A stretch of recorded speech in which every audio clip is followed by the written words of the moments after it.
The Lakers have landed LeBron. The NBA's preeminent insider, Adrian Wojnarowski, is here. Tell us everything you know. A 4-year, $154 million max deal. That's what he can sign in L.A. Likely an opt-out after 3 years that could put him back in free agency or negotiate a new deal. But this is a seismic shift in the league. The best player in the NBA going from the East to the West. If you look through history with L.A., Kareem Abdul-Jabbar, Wilt Chamberlain, Shaquille O'Neal, all from the East to the West, all found their way to L.A. And now LeBron James tries now to 3 championships away from Michael Jordan to go to the place where, you are able to recruit the best players. And this is such a bigger play for him than just basketball and winning. His entertainment company going to Hollywood. In a lot of ways, it is the logical next step, maybe final step for LeBron James. And now the work for Magic Johnson, Rob Pelinka, to start building a contender around him. They don't have enough to compete with Golden State or even Houston right now. Maybe not even Oklahoma City. But you can rest assured now the Lakers are going to get more aggressive in their pursuit of Kawhi Leonard. They had held back in how much they had offered the Spurs for Leonard. Leonard's focus has remained unchanged, I'm told. Okay. He wants to be a Laker, and he'll be a free agent next year. He could potentially go then. But the Spurs are ready to do a deal if they get the kind of package they want back. And the idea of a LeBron James, Kawhi Leonard partnership in L.A., that sends tremors to the NBA. Let's go macro before going micro. There is so much stuff to talk about here. From a macro perspective, I know you were on the phones just seconds before we came on the air. Tell me the ripple effect this has on the rest of the NBA, this move that you call seismic.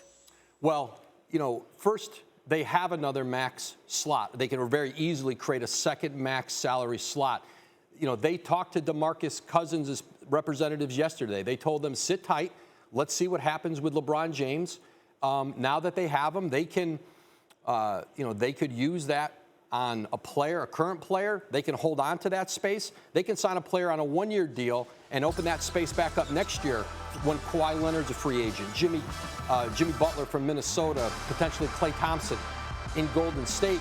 But they have the assets with young players and potentially draft picks, giving future picks to get at Leonard in San Antonio. Boston and Philadelphia have been very interested in Kawhi Leonard, but they know this. His focus is on LA, and those teams are reticent to do a deal, give up a significant amount of assets, and then lose him in free agency, essentially have him as a rental this year. That gives the Lakers some leverage in talks with San Antonio.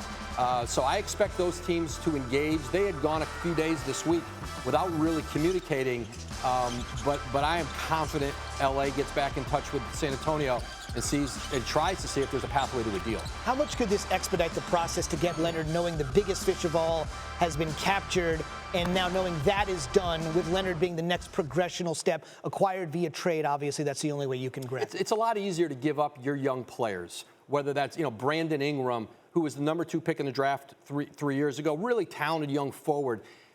His future in LA with potentially a Kawhi Leonard and obviously LeBron.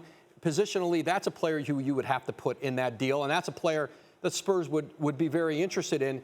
But draft picks have a little less value. You're going to expect now, if you're the Spurs, you're trading for an LA pick. That pick's going to be later in the draft, in the 20s, maybe mid-20s, based on the fact that it's going to be a really good Laker team. But they'll have to start building an infrastructure of veteran minimum players.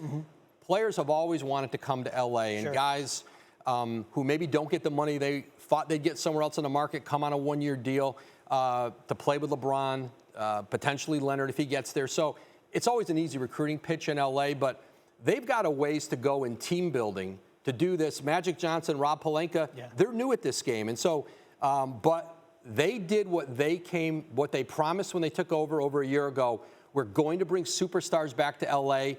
Magic Johnson, from the beginning, we're going big game hunting, and they've landed the biggest of all.